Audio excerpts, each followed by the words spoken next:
Bismillahirrahmanirrahim. Dear students, we will learn properties of union and intersection in our this lecture. प्यारे बच्चों, यहाँ पर मैं यूनियन और इंटरसेक्शन की प्रॉपर्टीज़ को जस्ट डिस्कस करूँगा. We will not verify them. आपके लिए लाजम है कि आप अपनी मर्ज़ी के सेट चुनकर उनको वेरीफाई ज़रूर कीजिएगा. So the first property is commutative property of union.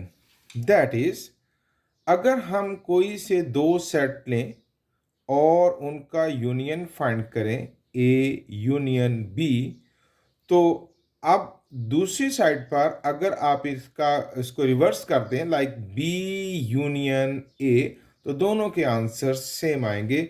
So this property is known as commutative property with respect to union. Same here. अगर हम कोई से दो सेट्स का इंटरसेक्शन लें ए इंटरसेक्शन बी और फिर हम बी इंटरसेक्शन ए फाइंड करें, तो कोई फर्क नहीं आएगा रिजल्ट में. Both will give the same result. So this is known as commutative property of intersection. And no associative property. यहाँ हम तीन सेट लेंगे. एसोसिएटिव प्रॉपर्टी ऑफ यूनियन, अगर तीन सेट्स का यूनियन फाइंड किया जा रहा है A union B union C is equal to A union B union C, तो कोई फर्क नहीं पड़ेगा कि अगर आप पहले बी और सी का यूनियन फाइंड करें देन उसका जो रिजल्ट है उसका यूनियन ए के साथ, या आप तरतीब बदल दें कि पहले ए और बी का यूनियन फाइंड करें और फिर जो रिजल्ट आएगा उसका यूनियन सी के साथ, तो दोनों सूरतों में आपको सेम रिजल्ट मिलेगा. This is known as associative property of union.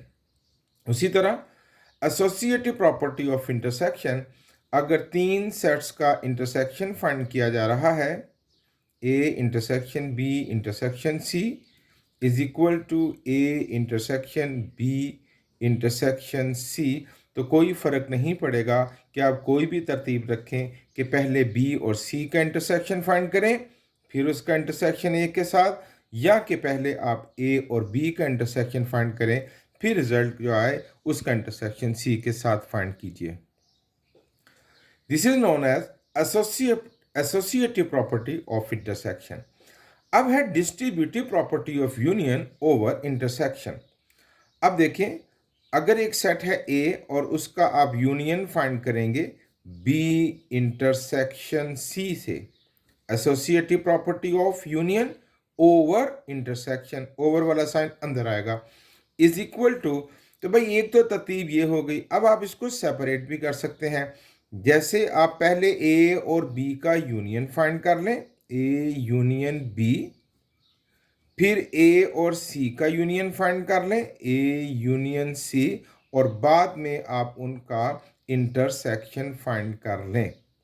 Okay, तो ये कहलाती है distributive property of union over intersection. The next one is distributive property of intersection over union. अब देखिए, अगर A intersection B union C find किया जा रहा है, तो कोई फर्क नहीं पड़ेगा कि आप पहले ए और बी का इंटरसेक्शन फाइंड करें फिर ए और सी का इंटरसेक्शन फाइंड करें और बाद में उनका यूनियन ले लीजिए, तो दोनों आपको सेम रिजल्ट देंगे. उसके बाद है बच्चों D Morgan's loss. D Morgan's was a mathematician, तो उन्होंने एक लॉ तैयार किया जो आज तक भी बिल्कुल ठीक परफेक्ट काम कर रहा है. That is A union B whole complement. अगर ऐसा हो तो आप इसको इस तरतीब से भी सॉल्व कर सकते हैं कि ए कंप्लीमेंट अलग कर दें और बी कंप्लीमेंट अलग कर दें, लेकिन अगर यहाँ यूनियन था तो अब आप उसका इंटरसेक्शन लेंगे. इसी तरह अगर ए इंटरसेक्शन बी कंप्लीमेंट हो तो अब आप अलग अलग कर दीजिए कंप्लीमेंट, ए कंप्लीमेंट बी कंप्लीमेंट, और अब जो इंटरसेक्शन था अब हम उसका यूनियन लेंगे। ये थे डी मॉर्गन्स लॉ। बेटे मैंने पहले भी बताया कि हमने यहाँ सिर्फ इनको डिस्कस किया है, इनके जो वेरिफिकेशन है वो आपके ज़िम्मे है, ज़रूर कीजिएगा। The next topic is operation of 3 sets with Venn diagram. हमने पहले पिछले लेक्चर में 2 सेट्स के ऑपरेशन सीखे थे विद वेन डायग्राम।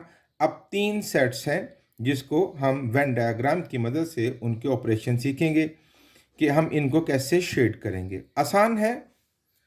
अब यहाँ पर जो मैंने 3 सेट्स लिए हैं, ज़रा इनको थोड़ा सा स्टडी कीजिए कि ए और बी ये आपस में ओवरलैपिंग है, ए और सी भी आपस में ओवरलैपिंग है, और बी और सी सेट्स भी आपस में ओवरलैपिंग है, यानी तीनों सेट्स ओवरलैप कर रहे हैं। सिचुएशन डिफरेंट भी हो सकती है। फॉर एग्जाम्पल,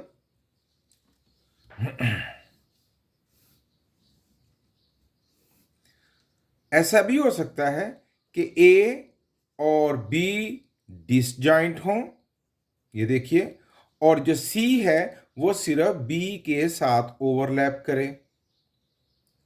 ये भी मुमकिन है कि ए और बी डिसजॉइंट हों और सी सिर्फ ए के साथ ओवरलैप करे। ऐसी सिचुएशन भी हो सकती है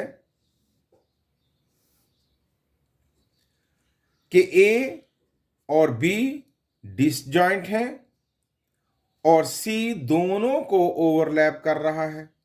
जैसे सी और बी के भी कुछ एलिमेंट्स कॉमन है और सी और ए के भी कुछ एलिमेंट्स कॉमन है। तो आप डिफरेंट सिचुएशंस के साथ इन ऑपरेशंस की प्रैक्टिस कर लीजिएगा। हम यहां जिसकी प्रैक्टिस करेंगे वो है कि तीनों सेट्स एक दूसरे को ओवरलैप कर रहे हैं। अब अगर हमें इस ऑपरेशन को शो करना है कि A union B union C तीनों का यूनियन, तो आप जानते हैं कि यूनियन मीन्स कि ए बी सी के तमाम एलिमेंट्स आएंगे, तो हम भाई इस सारे को शेड कर देंगे। ए भी सारा आएगा, बी भी सारा आएगा और सी भी सारा आएगा। तो ये हो गया A union B union C. अब A intersection B intersection C तीनों का इंटरसेक्शन, यानी वो कौन सा डायग्राम का हिस्सा है जिसमें तीनों सेट्स के कॉमन एलिमेंट्स आएंगे। तो ज़रा देखिए, दिस इज दैट पार्ट, ये वो हिस्सा है जहां ए बी सी के कॉमन एलिमेंट्स आएंगे। अगर मैं सिर्फ इस हिस्से की बात करूं तो इसमें ए और सी के कॉमन एलिमेंट्स हैं, इसमें ए और बी के कॉमन एलिमेंट्स हैं, इस इलिप में बी और सी के कॉमन एलिमेंट्स हैं। लेकिन ये एक हिस्सा है जिसमें ए बी सी तीनों के कॉमन एलिमेंट्स पाए जाते हैं। अब है A intersection B union C. तो भाई पहले हम बी और सी का यूनियन देखेंगे। तो समझे, तसव्वुर में ले आइए कि बी भी हमने सारा शेड कर दिया और सी भी सारा शेड कर दिया। अब इस सारे में और ए में, इस सारे में और ए में कौन सा हिस्सा कॉमन है? तो आप देखिए कि ए में और बी और सी के यूनियन में ये वाला सारा सेगमेंट आता है।